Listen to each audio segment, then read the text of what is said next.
করে মাখিয়ে নিয়েছি। এরপর গ্যাস ধরিয়ে দিয়েছি, কড়াটা বসিয়ে দিলাম, তেল দিয়ে দিলাম।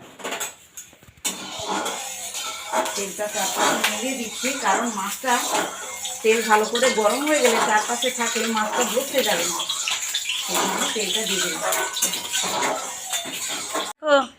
আরেকজনকে দেখো, তোমার বন্ধু এসে গেছে খাবারের জন্য রেডি।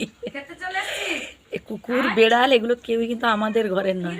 কি রে কিউট দেখুন, এর মা যখন মারা যায় না, মানে একে ছেড়ে দিয়ে গেছিল। হ্যাঁ, এই পুকুরের নিচে জল খেতে এসে পড়ে গেছে, বৃদ্ধ হয়ে গেছিল অবশ্য। দিয়ে তখন মা তাকে কোলে করে তুলে নিয়ে গিয়ে সদরে, আমাদের ঘরের সদরে, সেখানে শুয়ে দেয়। এ তখন এসে তার মায়ের কাছে পড়ে আছে, তার মায়ের দিকে মুখ করে চুপটি করে শুয়ে আছে। সেই থেকে খায় দায় দিয়ে অন্য কোথায় চলে যায়, মানে কারোর ঘরে হয়তো ঘুমাই টুমাই, যাই হোক, এখানে খায় দায় দিয়ে চলে যায়। আর একটাকে দেখুন, যে ফুটফুটি, এটাও আমাদের ঘরের নয়, এটাও পাশের বাড়ির। ফুটফুটি আয়, এই যে দেখুন। তেল গরম হয়ে গেছে, মাছটা এবারে দিয়ে দেবো। সঙ্গে সঙ্গে উল্টালে কিন্তু হবে না, একটুক্ষণ রাখতে হবে, দিলে উল্টালে ভালো থাকে। এরপর আমি তুলে নেব। এই মাছ ভাজা দিয়েও গরম গরম ভাত খেতে না দারুণ লাগে, অনেক মজা লাগে। তেল কত বেরিয়েছে! এই তেলে আমি শুকনো লঙ্কা দিয়ে দিলাম, গ্যাসটা বাড়িয়ে দিলাম। এরপর আমি পাঁচ ফোড়নও দিয়ে দিলাম। কপি কেটে ভালো করে দিয়ে নিয়ে এসেছি, সেটাও দিয়ে দিলাম।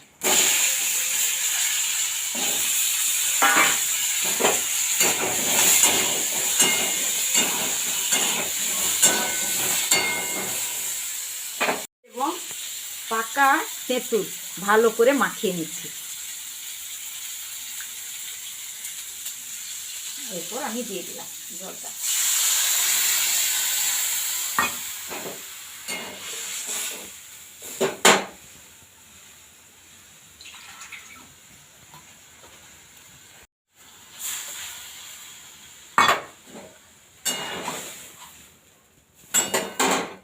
আমি পরিমাণ মতো লবণ দিয়ে দিলাম।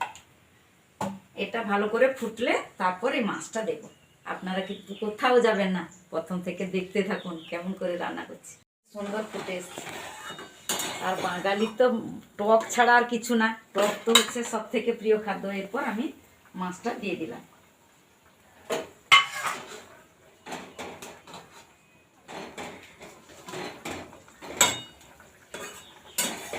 মাছটাও সেদ্ধ হয়ে যাবে, আর একটু ফুটবে, তার স্বাদ তত ভালো হয়।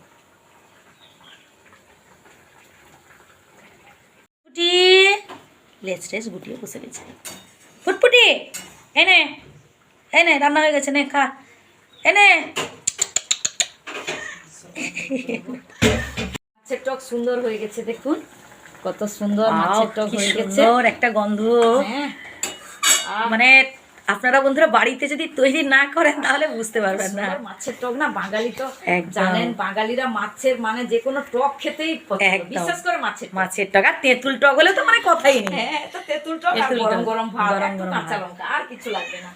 একদম গরম গরম ভাত, মাছের টক, তার সাথে একটা কাঁচা লঙ্কা, মানে জমিয়ে খাবে। দিয়েছি, শুকনো লঙ্কাও দেওয়া আছে, এই যে দেখুন, শুকনো লঙ্কাও চলে।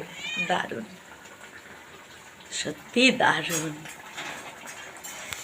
বন্ধুরা, এইভাবে আপনারা রান্না করে বাড়িতে খাবেন, খুব ভালো লাগবে। আর কমেন্ট করে তো অবশ্যই জানাবেন। আমি আগেই বলেছি, ভালো থাকবেন, সুস্থ থাকবেন। টাটা।